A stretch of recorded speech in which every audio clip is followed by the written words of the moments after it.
Hello and welcome back to the Fight Me Bro betting show. We are your hosts, Matt and Nick, and today we are giving you the bets that we like for UFC Singapore. Now, taking a look at the card, I could only think of two words, and that is... big trash. Close. Mine was going to be poo-poo. But similar. Same thing. But just not a whole lot to work with here, so we only have a couple bets each, so this will be nice and short. Full disclosure, I've been so busy, I barely looked. These I was going to go with these earlier anyway, but like these aren't true. I knew I locked into these before I even saw the line, so I'm not... Okay. And I don't know how I feel about it. If any, I think that's probably a good thing, seeing that we have been looking into it, and that's not been working at all, so maybe not looking into it. I haven't done a tally on the past 2 weeks, and I know both of them were bad for both of us. It's a bloodbath. It is not looking great. It's a race to the bottom at this point. It really is. Like, neither of us wants to win this damn thing, but we're going to keep trying. So I guess I'll get started off. I'm jumping right to the main event. Ben Askren versus Demian Maia. I told myself I wasn't going to take this bet. I told myself, Matt, don't be a fucking idiot and bet on Ben Askren, but god damn it, I'm going to do it. He's at minus 160. When I'm just looking at the fight, and I've looked at Demian Maia's last few fights, although his kickboxing has looked better, he's 41 fucking years old, man. Like, he is. He's old. He is quite old, and Demian has had trouble against wrestlers if they're able to take him down. Now, I think Ben Askren's style isn't like the blast double type, but I still see the fight going to the ground, and ultimately, I don't see Demian Maia knocking him out, and if he does, well then, that's egg on my face. I deserve everything coming to me. Then that's what you get for betting on Ben Askren. But I think I've bet on Askren the last 2 times in a row, so let's make it 3. And quite frankly, I have no idea if he's a UFC talent or not, but I'm going to keep going with it. Yeah, which is exactly why I want to bet on Demian Maia. I don't know anything about Ben Askren, and this screams... I don't know if Ben Askren's ever fought somebody as good at Demian Maia as you... With the pedigree. Grappling-wise? No, I don't think. I don't think so. And, like, it's tough to tell, obviously, because who knows... Grappling pedigree obviously doesn't translate into dominant title run. Mm-hmm. I mean, just look at half of the guys that come over from Chrome Gracie. Yeah. Case in point, right?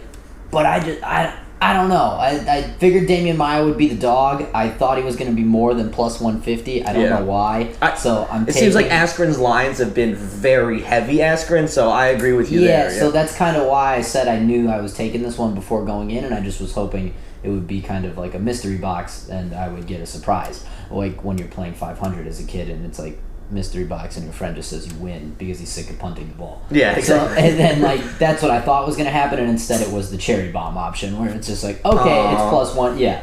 So I am taking Maia here because the other thing is I think that if it stays exclusively on the feet somehow, I think I got to give it to Maia. I haven't seen anything because I was going through. I did watch old Ben Askren highlights the other day.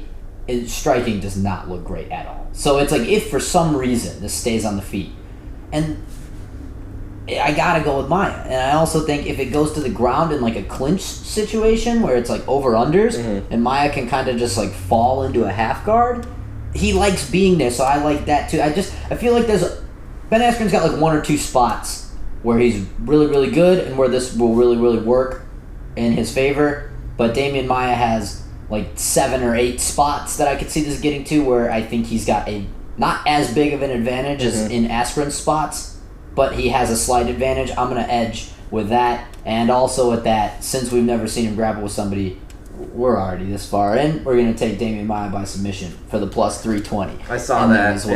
Yeah. And it might as well. I mean, if it goes down, he's got 5 rounds to do it. And there's going to be, one figures there is going to be plenty of grappling in this. So no short order of opportunity.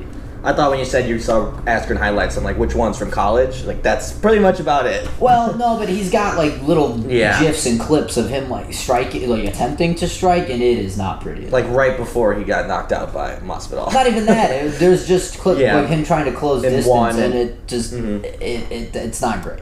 So, yeah, I really, like you said, I think there's, like, a couple routes to victory for Ben Askren, which, if they work, he's going to win. If he's able to, like, take Maia down every round and then just sit on top and ground and pound, like, it's going to go his way. But it's going to be easy.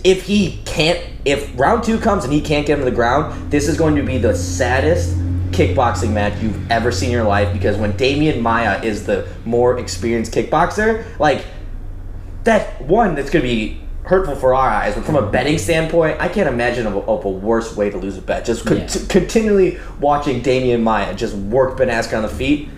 I think I posted on Twitter. I think this might be the first fight Damian Maia's fought where he is the superior boxer, like handedly. Yes. So it's. I mean, we'll see, I guess. And so battle of fit dad bod off too. Yeah. Like in shape dads. This is not full DC dad bod.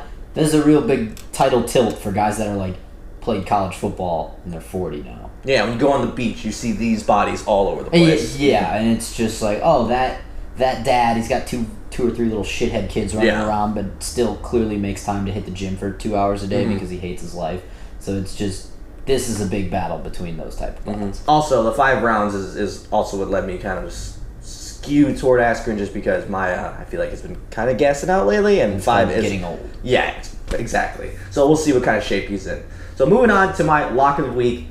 This isn't even in fucking UFC. That's how desperate I am. I am going to Bellator for this one. Rory McDonald versus Douglas Lima. I'm going Douglas Lima minus 170 because Rory McDonald has not looked like Rory McDonald in his last couple fights. He's found Jesus, and I know Jesus is king. Shout out Kanye West. But I feel like he's going to leave him short this time. He won by Just like Jesus is king left all of us. Exactly. Jesus, you're really hanging us out to dry here. But I feel like Rory McDonald, it was such a slim margin that he beat Douglas Lima the first time. Some could argue Lima won.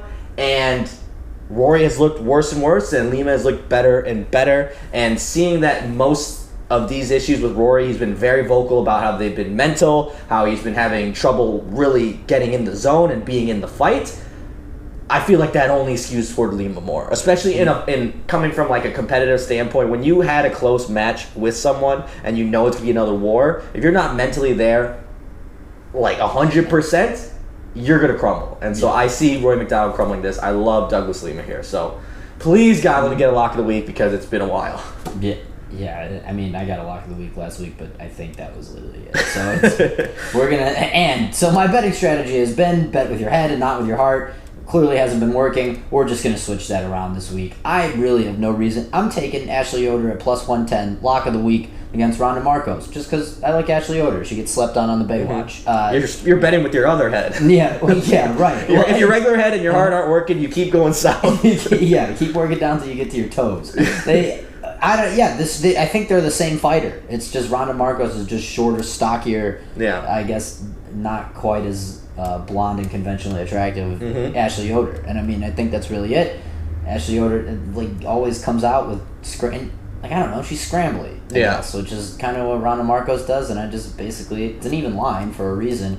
Like I said, I don't really have a good reason for this. My betting strategy of looking into things and trying to actually figure out why people are going to win has led me to go like a 1-6 every week for the past 6 weeks. So we're just going to kind of pick one and go with it. Ashley Yoder, lock of the week. And I think she's slight dog too, right? Plus 110. Okay. Oh, pretty much even. I don't hate that. I was debating it. Might take that live. But that wraps it up this week. I have a strong feeling that this one's going to be the one to turn it around. For me, at least, because Ben Askren's going to... I had that feeling every week. Yeah, exactly. But like the old saying goes, you lose big, then you lose small, then you win small, then you win big. So I don't know where we fall into that, but I'm trying to get to win big. So more aptly put, gotta shoot to get hot, shoot to stay hot. Exactly. So next week I'll be having like 9 on my board, but for this week just a modest 2. I like him a lot though. Well, not Ben Askren. I like Lima. Really, really, really like Lima. So tweet us out your picks at Below the Belts MMA. You can find me at BroLeva, Nick at _ a guy and a gi. All this on Twitter. And yeah, these come on at what? Like 5 in the morning. Like 5 in the fucking morning. So we will not be live tweeting this, but I'm gonna wake up and assume I won everything. Yes, I'm gonna place these bets in now before you go to bed, and you wake up rich. Take your girl out for a nice brunch. That's on us. So until then, we'll see you next week where who the fuck knows what's going on with Nate Diaz and Jorge Masvidal, but hopefully they do end up fighting. I'm hearing rumors that it might end up happening because he's not suspended. I don't know. As far as I know, it's on right now. But we don't know about Nate Diaz. We're counting the day. This is like 24, basically, where it's just the dong, Yeah. dong, or is that 24? Is that what that is? I've never watched 24. What's the one with the clock? Where I think it is, yeah. Or the scenes constantly are like counting down second. That's what we're doing right now. Every day is going to move. These next 8 days are going to be the slowest 8 days in MMA, the MMA time continuum, and that we've had maybe ever since, or possibly since like Conor Floyd. Yeah. Or something. Just like the suspense of like, is this actually gonna fucking happen? So they're gonna be some slow ass 8 days. We fingers crossed. I know we just shat on him, but send the prayers up to the big man, the J man, so that we can get this to go through. I will play Jesus is King nonstop if you just give us Nate Diaz. But I think at this point it's in his hands. It might be in Six God's hands. Who knows? It might be in Jeff but Nowitzki's hands. We will see you next week where we are for sure going to be betting a shit ton more. So yes. See you then. Peace out.